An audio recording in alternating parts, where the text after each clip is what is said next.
हम लोग कर रहे थे अकाउंटिंग इक्वेशन का पार्ट, और अकाउंटिंग इक्वेशन में ये है क्वेश्चन नंबर 15 आप लोग की किताब का।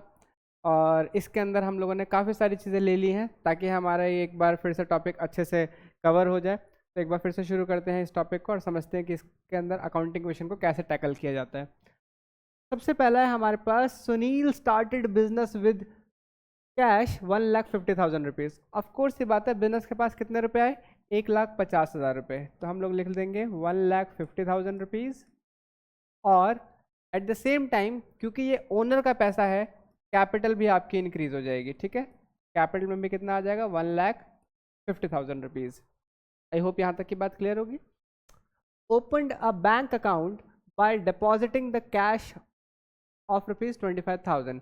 25,000 रुपये का कैश हम लोगों ने क्या कर दिया? बैंक में जमा करा दिया। इट मीन्स 25,000 रुपये जो है हमारे माइनस हो जाएंगे कैश में से, और बैंक में वो पैसे ऐड हो जाएंगे, यानी हमारे पास बैंक बैलेंस बढ़ जाएगा।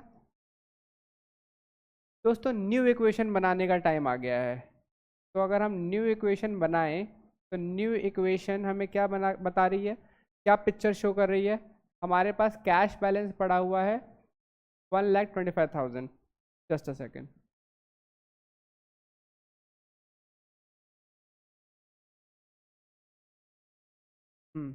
1,25,000 रुपीज़ हमारे पास पड़े हुए हैं,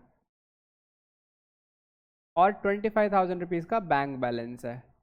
इन टोटल मेरे पास 1,50,000 के असेट्स हैं, और ये सारा का सारा ओनर का ही पैसा है। तो 1,50,000 रुपीज़ यहाँ आ जाएगा।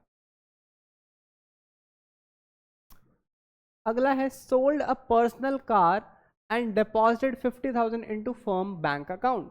देखो, फर्म का कुछ भी नहीं लिया, अपने घर की गाड़ी बेच दी और उसके पैसे को बिजनेस में ले आया। तो बिजनेस में ले आया तो सिंपल सी बात है, चाहे वो कैसे भी करके लाए, लेकिन बिजनेस में पैसा लेके आया। कैश और बढ़ जाएगा हमारे पास। फर्म्स बैंक अकाउंट, तो कहता है बैंक में पैसा आया, तो भाई बैंक अकाउंट में और पैसा बढ़ जाएगा। कितने रुपए बढ़ जाएंगे? 50,000 रुपीज़ बढ़ जाएंगे। एट द सेम टाइम ये ओनर का पैसा है, यानी कैपिटल भी बढ़ जाएगी। आई होप यहाँ तक कोई प्रॉब्लम नहीं होगी। जरा देखें नई पिक्चर क्या है हमारे पास, न्यू इक्वेशन क्या है। न्यू इक्वेशन है हमारे पास 1,25,000 रुपये का हमारे पास कैश बैलेंस है, 75,000 रुपीज़ का हमारे पास बैंक बैलेंस है, और 2,00,000 रुपये का मेरे पास ओनर की कैपिटल है। ठीक है, 2,00,000 रुपये ओनर की कैपिटल है। Purchase a building and furniture for ₹1,00,000। ठीक है, तो बिल्डिंग एंड फर्नीचर हम लोगों ने खरीद लिया 1,00,000 रुपये का। सिंपल सी बात है, 1,00,000 रुपये मेरे माइनस हो जाएंगे, और मेरे पास एक नई असेट जुड़ जाएगी बिल्डिंग एंड फर्नीचर के नेम से। वो कितना आ जाएगा? 1,00,000।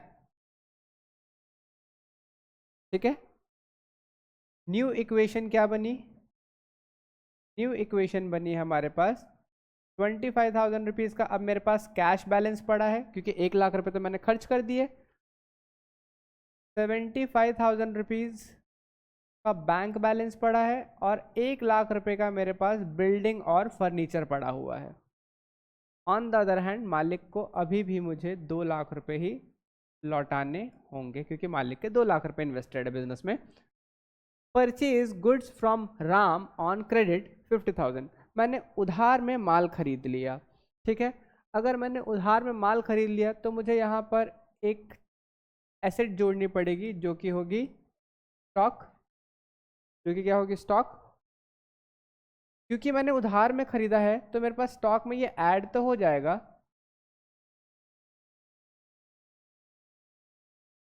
स्टॉक ऐड ऐड तो हो जाएगा, कितने रुपए का? 50,000 रुपीज़ का। लेकिन एट द सेम टाइम मेरे पास कैश नहीं गया क्योंकि ये उधार में खरीदा गया था।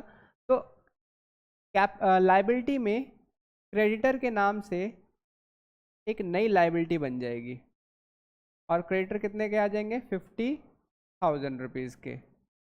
ज़रा देखें अब हमारी पिक्चर क्या है, न्यू इक्वेशन क्या है। न्यू इक्वेशन है 25,000, 75,000, 1,00,000 रुपीज़, 50,000 रुपीज़, 50,000 रुपीज़ का स्टॉक पड़ा हुआ है। अब मेरे ऊपर 50,000 रुपये की उधारी भी है और मेरे पास 2 लाख मालिक के भी चुकाने हैं। चेक करते हैं, कैपिटल प्लस लाइबिलिटी 2,50,000 है। जरा असेट्स के हालत चेक करते हैं, 1 लाख प्लस 1 लाख 2 लाख, 2 लाख प्लस 2,50,000। मेरी new equation asset is equal to capital plus liability match कर रही है, यानी यहाँ तक हम बिल्कुल ठीक चल रहे हैं। आगे बढ़ते हैं। पेड कार्टेज ऑफ 500, भैया मेरा कार्टेज जो है वो खर्चा है, तो खर्चा 500 रुपये मेरे कैश में से माइनस, और क्योंकि खर्चा है, खर्चे से मेरे कोई असेट तो बन नहीं रही है, तो हम यहाँ पे क्या करेंगे, 500 रुपीज़ कैपिटल में से भी माइनस कर देंगे। अब मेरे पास पैसे बचे हैं 24,500 प्लस 75,000 के मेरे पास बैंक बैलेंस है, 2 लाख, 2 लाख, ठीक है। और यहाँ पर हमारे पास 50,000 का स्टॉक भी पड़ा हुआ है, याद रखेंगे। 50,000 रुपीज़ की मेरे पास लाइबिलिटी है, और अब मेरा जो कैपिटल अमाउंट है, ये 12 लाख नहीं है, ये मैंने प्लस का साइन लगाया हुआ है, ठीक है ना, ये 12 लाख नहीं है, ये प्लस का साइन है। रुक जाओ, मैं इसे ठीक कर देता हूँ, ठीक है। और अब मेरे पास कितना हो गया, 1,99,500,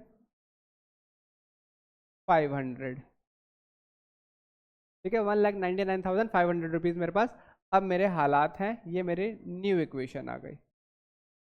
जरा अगले ट्रांजैक्शन की तरफ देखते हैं।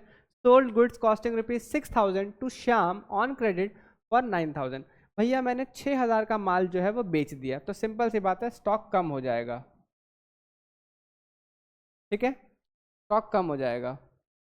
और ये मैंने बेचा श्याम को, जो कि एक डेटर बनेगा, तो स्टॉक के बाद मैं क्या करता हूँ, मैं यहीं पर इधर की तरफ में प्लस का साइन लगा करके डेटर लिख लेता हूँ। डेटर मेरा असेट होता है, तो यहाँ पर क्या हो जाएगा, मेरा डेटर जुड़ जाएगा, 9,000 रुपये का मेरा डेटर जुड़ जाएगा, ठीक है, 9,000 का मेरा डेटर जुड़ जाएगा।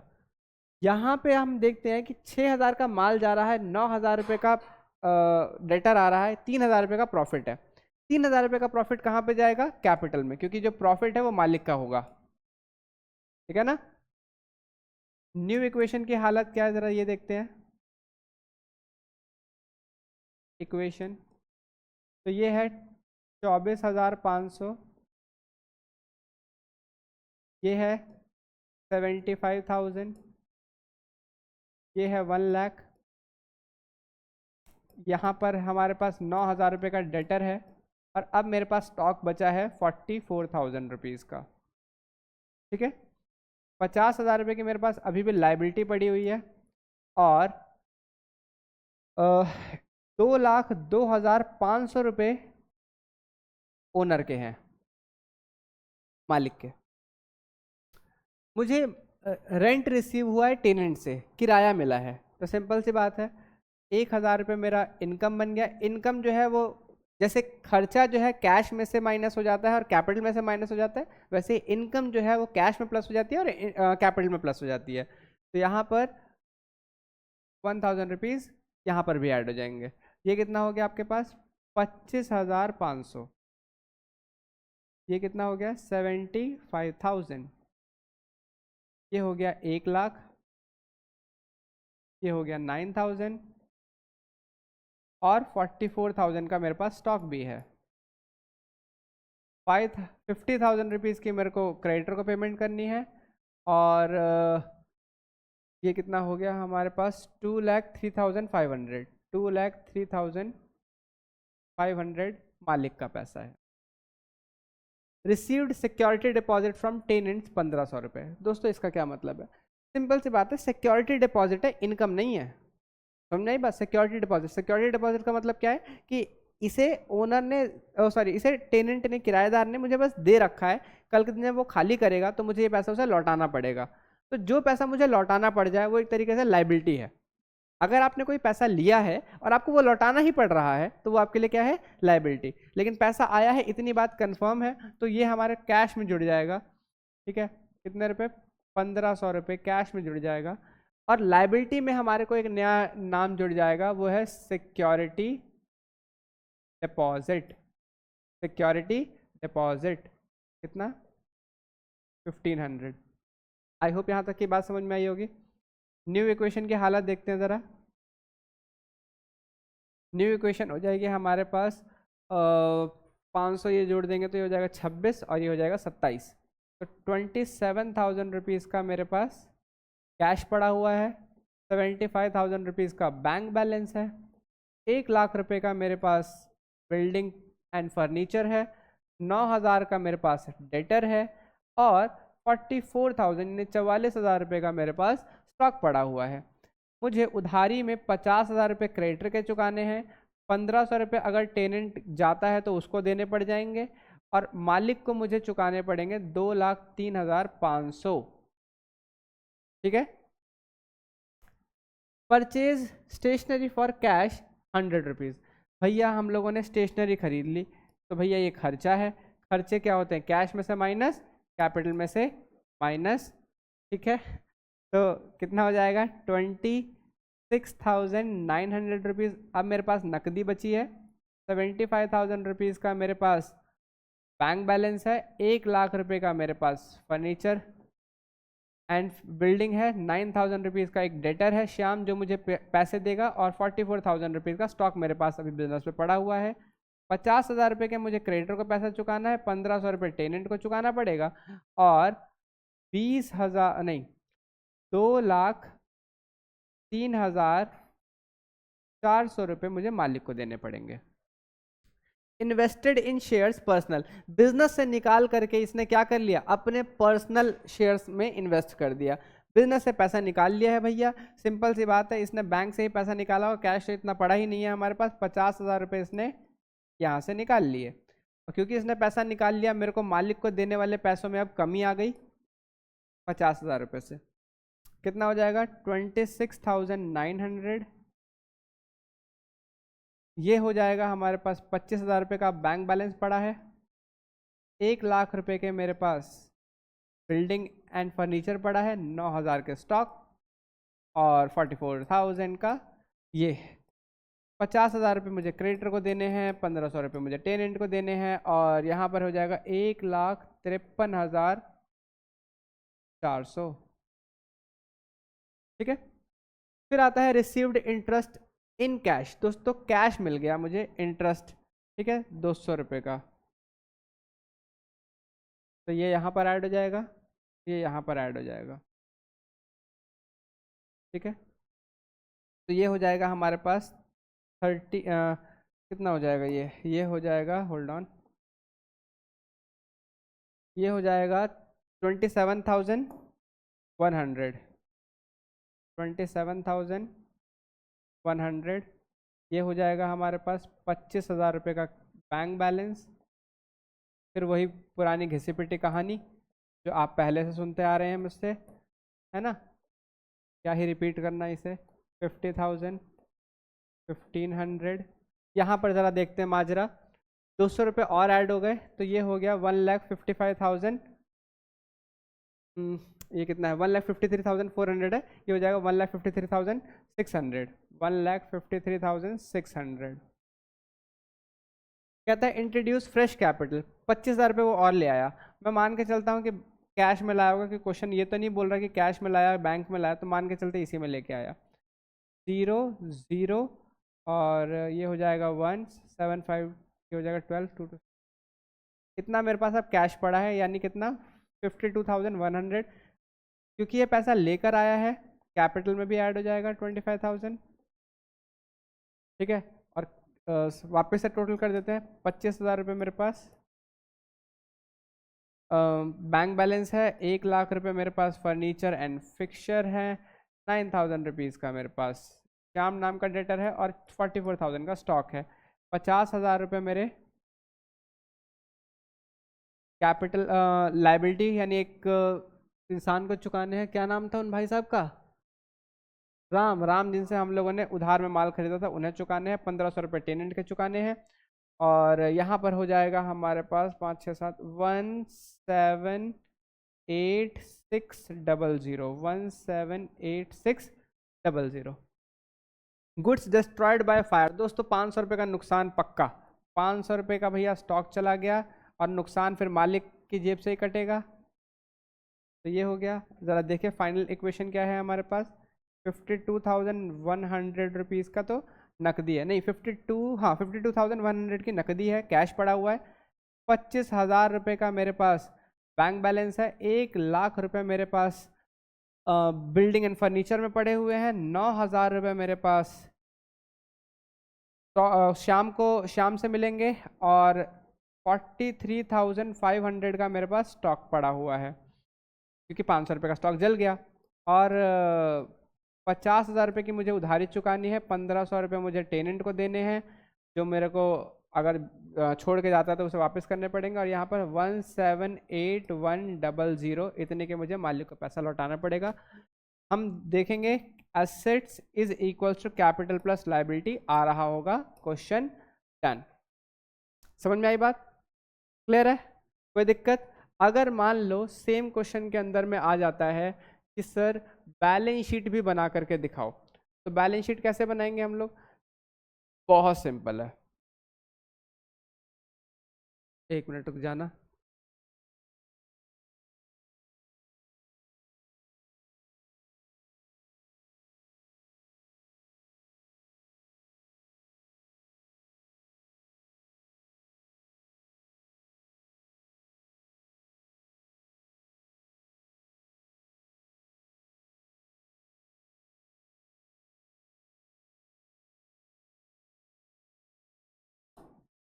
इधर की तरफ आएगा आपके पास लायबिलिटीज, इधर की तरफ आएगा आपके पास अमाउंट, यहाँ पर आएगा आपके पास असेट्स, और यहाँ पर फिर आ जाएगा अमाउंट।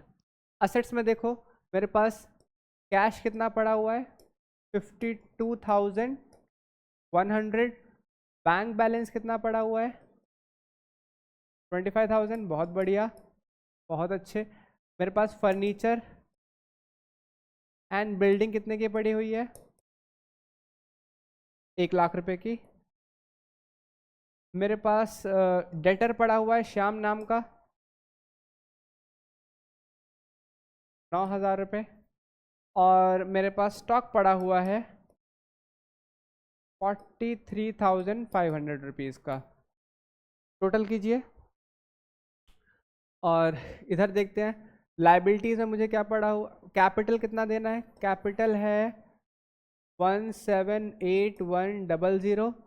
लाइबिलिटी के नाम पे मेरे पास एक क्रेडिटर था, राम नाम का क्रेडिटर, तो यहाँ पे लिखते हैं हम लोग क्रेडिटर।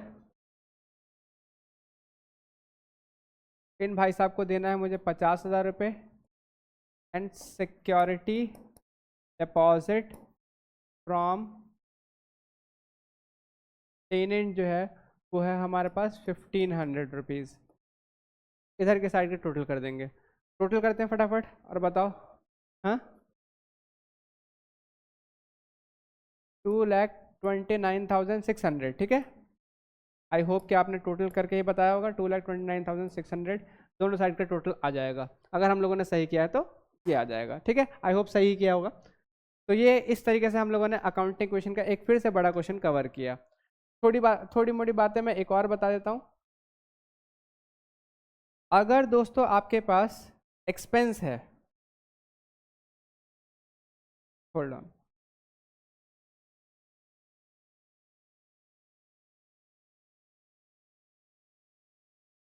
अगर आपके पास एक्सपेंस है, ठीक है, तो एक्सपेंस के साथ हमारे पास दो बातें और जुड़ी हो सकती हैं। अगर नॉर्मल एक्सपेंस है, आम एक्सपेंस है, ठीक है, तो ये आपको कैश या फिर बैंक में से क्या कर देना है, माइनस कर देना है।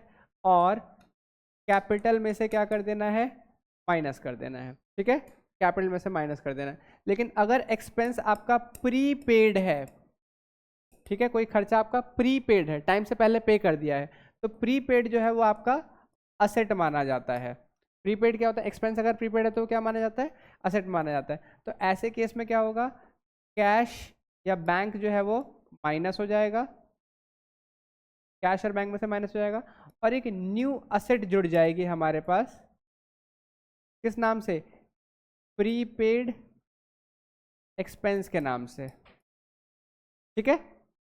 दूसरा, अगर आपका एक्सपेंस जो है वो आउटस्टैंडिंग है, आउटस्टैंडिंग यानी एक्सपेंस हो गया है लेकिन अभी पे करना बाकी है, तो आउटस्टैंडिंग हमारे लिए क्या होती है, लायबिलिटी होती है। क्या होती है, लायबिलिटी होती है। तो ऐसे केस में आपको क्या करना है, लायबिलिटी में ये प्लस हो जाएगा और कैपिटल में से ये माइनस हो जाएगा, ठीक है। कैपिटल में से क्या हो जाएगा, माइनस हो जाएगा। आई होप यहाँ तक की बात क्लियर हो गई। इसी का एक और भाई है, वो है रेवेन्यू या इनकम।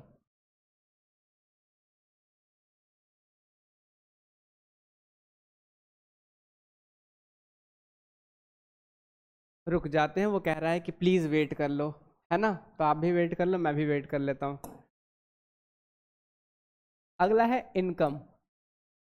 दोस्तों अगर इनकम है तो इसके साथ क्या है, इसके साथ ये है कि असेट में कैश या बैंक में ये ऐड होगा और कैपिटल में भी ऐड होगा, कैपिटल में भी क्या होगा, ऐड होगा। लेकिन इनकम के साथ भी दो चीज़ें हो सकती हैं, इनकम के साथ भी दो चीज़ें हो सकती हैं। एक तो हो सकता है आपको अक्रूड इनकम। अक्रूड इनकम का मतलब है कि आपने इनकम अर्न कर ली है, पैसा कमा लिया है लेकिन रिसीव नहीं किया, तो अक्रूड इनकम आपके लिए असेट होती है। क्या होती है, असेट। तो ऐसे में आप क्या करोगे, ऐसे में आप इसे एक न्यू असेट बनाओगे और न्यू असेट बना करके आप क्या कर दोगे, प्लस कर दोगे, क्योंकि ये इनकम ही है, ये कैपिटल में जाकर के ऐड हो जाएगा, ठीक है। अक्रूड इनकम कैपिटल में जाकर, क्योंकि कैश तो मिला ही नहीं ना आपको, तो कैपिटल में जाकर के ऐड हो जाएगा। ऑन द अदर हैंड दूसरा होता है हमारे पास एडवांस इनकम। एडवांस इनकम यानी इनकम कमाने से पहले ही आपको रिसीव हो गई है, ठीक है। तो एडवांस इनकम आपके लिए क्या होती है, लाइबिलिटी, क्योंकि आपने कमाई नहीं है ना, तो अभी आपका राइट नहीं है, तो लाइबिलिटी है ये आपके लिए। एडवांस इनकम के साथ क्या है, एक न्यू लाइबिलिटी जुड़ जाएगी, ठीक है, न्यू लाइबिलिटी जुड़ जाएगी